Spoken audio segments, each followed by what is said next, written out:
You've reached Matthew Shuckman. Sorry I'm not available to take your call.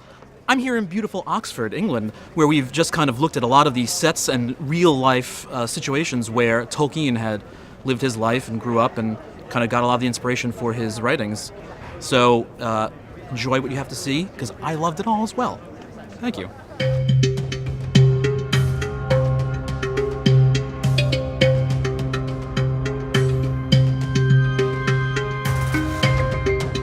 Well, thank you so much for your time. I really do appreciate it. Thank you.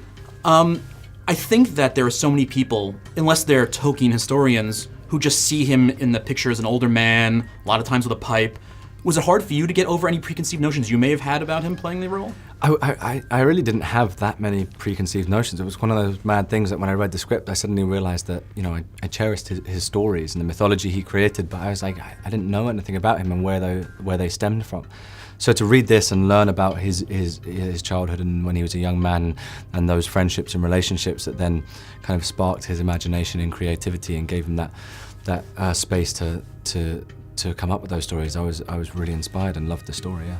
Well, talking about coming up with those images, you know, obviously in the sections during the Great War, you know, we see a lot of romanticized ideas of what may be out there, and not necessarily what he's thinking in the moment. But what are you thinking in that moment? What are you reacting to? Are you reacting to more of the war, or reacting to what the script's kind of trying to paint? Yeah, it's a mix because the warlike elements of it, Dome had these wonderful ideas in terms of, you know, a lot of the images we see from World War I are black and white propaganda images. So his inspiration, the colours that would be intertwined in that world, but also like the true reality of it, which is horrific. And then Tolkien suffered from trench fever, so it was one of those things whereby those slightly hallucinatory elements embedded into this very realistic war tone was something that I thought was very cinematic and wonderful. So it was this odd thing where like you'd be playing a very real, and the sets they built was so realistic that you'd be in this very visceral environment, but then you'd be also kind of with a slight twist of the imagination of what was happening. Yeah.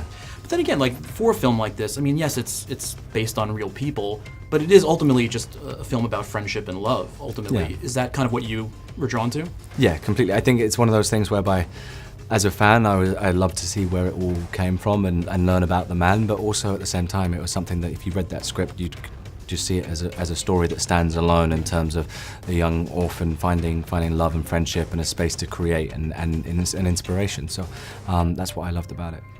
I almost hate asking a lot of times, but I have to, because it must be wonderful to spend any time with Derek Jacobi. Yeah, I mean, it was so fortunate that he wanted to be a part of this. And also, you know, Professor Wright was Tolkien's professor at Oxford, and then Tolkien later took that same position on later in life. So to see that character and that person that pushed him and also saved him, he was on the verge of being kicked out of Oxford, and his life would have taken a very different course. So for someone to find and nurture that talent, and then to have Derek Jacobi on set bringing that character to life was brilliant.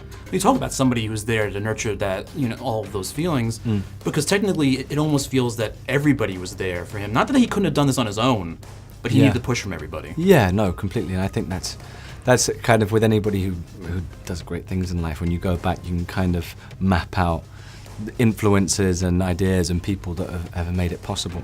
And that's what this story is all about.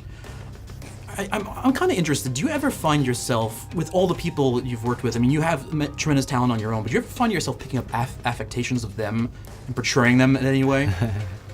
I'll tell you, the only reason I ask is because it's been so long, there's no reason for it to be, but when you're having that speech with Edith on the beach, it was very Hugh Grantish a little bit in my mind. I'm just like, wow, that's kind of strange. Maybe. I mean, yeah, there's probably some, certainly working with him when I was at that age, probably, I mean, he's certainly someone that I look up to in terms of just, you know, his work ethic and how he treated people and everything. It was something that was a great first influence when I was working. So maybe I've taken on board a few little things. This is Matthew Shuckman from Den of Geek. Stay tuned to the website for all of our interviews from the Fox Searchlight picture, Tolkien, about the life and times of J.R.R. Tolkien. And of course, make sure to check out our Daily Motion site at dailymotion/Den of Geek.